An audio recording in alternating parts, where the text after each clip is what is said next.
आप जी को ये दास ऐसा ज्ञान देना चाहता है कि आप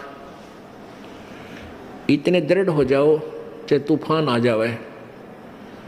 ये नकली लोग चाहे 20 मिलना आपको, चाहे 100 मिल जाए आकर के कि तुम गलत साधना कर रहे हो, आप उनकी मानो नहीं, तब आपकी भक्ति चलेगी, तब आप पार होगे।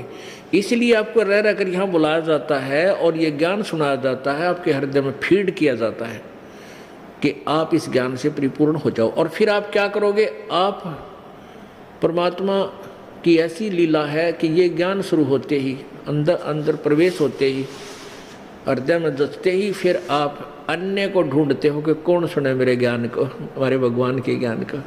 तो ऐसे ही एक विस्फोट होगा कुछ दिनों में, धीरे धीरे जनसाधारण को आप भी समझाओगे, सब धीरे धीरे ऐसे हम अपने ज्ञान का फैलाव करेंगे। सत्य सच्चाई, सच्चा ज्ञान है। तो इसलिए आपको बुलाया जाता है कि आप परमात्मा से परिचित हो जाओ दृढ़ता के साथ। अब जैसे ये क्रोथा कांड करवाया, इसका मुख्य कारण यही था कि उन नकली आचार्यों की पोल खुल गई। वो अपने ग्रुप को, आर्य समाज की आत्माओं को मूर्ख बनाए बैठे हैं।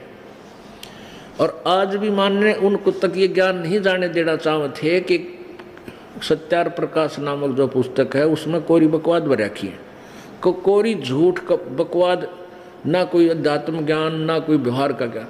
तो इस दास का उद्देश्य ये था कि जब ये सत्यार प्रकाश या कोई किसी अन्य ऋषि के अनुभव की पुस्तक उन्होंने अपना अनुभव लिखकर समाज में पेश कर दिया, इससे सिद्ध है कि उसको इतना ज्ञान था। और ये दास ये चाहता है कि पहले आप उन्हीं के ज्ञान से परिचित हो जाओ। वो तुम्हें के दे के जा रहे हैं और अपने वेद, वो खजाना क्या बता रहे हैं, इन दोनों से तुलना होने से तुम वहाँ से हट पाओगे। और कोई दास का उद्देश्य किसी की आलोचना करना नहीं है। और आलोचना वो होती है झूठी कपटी कपट करे, और जो कि तो पढ़ के सुनावा, लेख लिखे, फोटो कॉपी करके दिखावा, फिर भी नहीं माने हुए। तो वो थे वो नकली व्यक्ति जो समाज के शत्रु हैं। वो नहीं, उन्होंने कोई किसी से लेना देना नहीं, माँ भगवान से ना समाज से। वो तो अपना उल्लू सीधा रखा है कि तुम्हारा पद बरकरार रहे, दुनिया को गुमराह करें। तो उन्होंने ये चाल चली थी, और जिसके कारण उसने इन्होंने मुख्यमंत्री जी भी उसी ग्रुप का बन गया। इनका बैड लक, इस मुख्यमंत्री का दुर्भाग्य कि वो इसे मौके में आ गया कि जब ये कुश्ती शुरू हो रही थी ये है संतों की ज्ञान की लड़ाई, और इसने बीच में वो कबड्डी खेल दिया कि न उनके बैक आए माँ के। इन झूठा ने इतना भ्रमित कर दिया उस मुख्यमंत्री जी को कि उसने इन झूठों को सच्चा मान लिया और क्रोथा कांड करा दिया।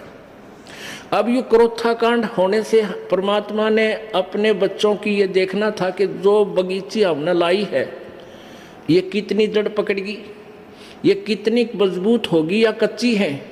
तो एक भयंकर तूफान छोड़ा मालिक ने, उनके कर्म बिगड़ गए और हमारे भगत छट गए।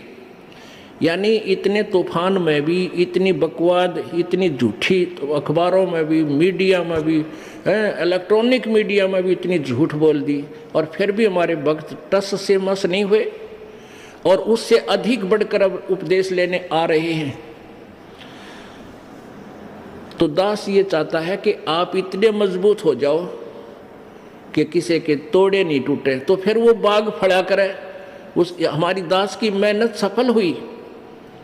इतने बड़े भयंकर तूफान में भी एक भी टहनी भी ना टूटी मेरे बगीचे की। इस दास का, ये दास नौकर है, बगीचा उस कबीर भगवान का। आप उसके बूटे हो, पौधे हो, आप इतने मजबूत हो गए कि आप एक भी ना टूटा, बल्कि और आण लाग रहे हैं। दूर दूर तक इस तत्व ज्ञान से परिचित होकर वो पुण्यात्मा सैलाब की तरह उठकर आएंगे कुछ दिनों में, आप देख लेना। अब ये ज्ञान रह रह कर आपको इसलिए समझाया जा रहा है, इसलिए बताया जा रहा है कि आप परमात्मा से परिचित हो जाओ। और दूसरा ये है कि आपको धनी बनाया जा रहा है, भक्ति का धनी, क्योंकि ये एक ज्ञान यज्ञ है और एक यज्ञ का बहुत पुण्य है। हमने यज्ञ भी करनी है, मंत्र जाप भी करना है। और उन यज्ञों के बिना हमारी ये भक्ति रूपी जो सतनाम रूपी पौधा प्रफुल्लित नहीं हो सकता।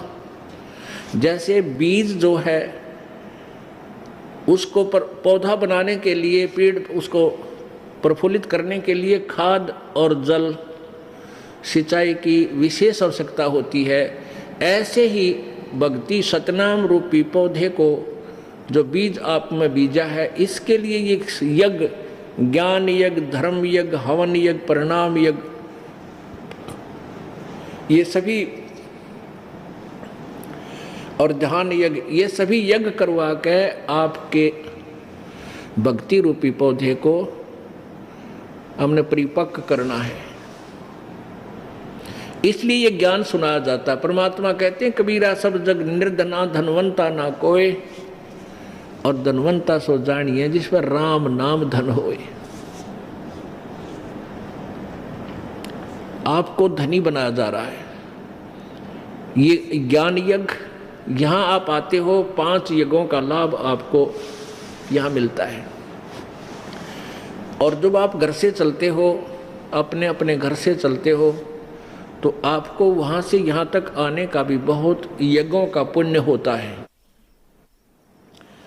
जब कहते हैं कबीर संत मिलन को चालियो, तज माया अभिमान, और जो जो कदम आगे रखे ओहे यज्ञ समान।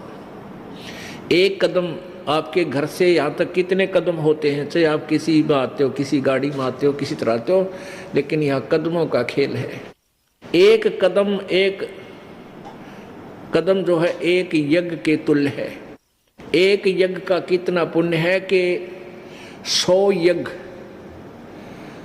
यज्ञ करके इंद्र की पदवी प्राप्त करता है प्राणी, स्वर्ग का राजा बन जाता 100 यज्ञ करने से। उन यज्ञों में से कैसे है कि 100 मन देसी घी एक ही बार प्रयोग करना होता है, एक बार की यज्ञ में, जिसमें हवन भी और धर्म भंडारा भी। अब जिसमें 100 मन देसी घी लगेगा तो बाकी आइटम कितनी लगेंगी, अंदाजा लगा लेना। तो ऐसे वो 100 यज्ञ करके इंद्र की पदवी प्राप्त करता है, इतना धनी हो जाता है। और आपको कितनी यज्ञ हम करा रहे हैं, एक धर्म यज्ञ, ज्ञान यज्ञ, प्रणाम यज्ञ, ध्यान यज्ञ, हवन यज्ञ और ये ज्ञान यज्ञ। इन सभी यज्ञों से आपको यानी परिपूर्ण किया जा रहा है, आपके द्वारा करवा के आपको धनी बनाया जा रहा है। अब हम यहाँ का ना इंद्र की पदवी प्राप्त करेंगे और न ही हम ब्रह्मलोक में जाएंगे, ना हम ब्रह्मा विष्णु महेश के लोक में जाएंगे, ना ही हम यहाँ का कोई पद पाएंगे, ना हमने राजा बनना है, ना महाराजा बनना है, हमने अपने यहाँ से पीछा छुटवाना है। तो ये धन आप कितने वीक हो चुके हो, चौथे युग में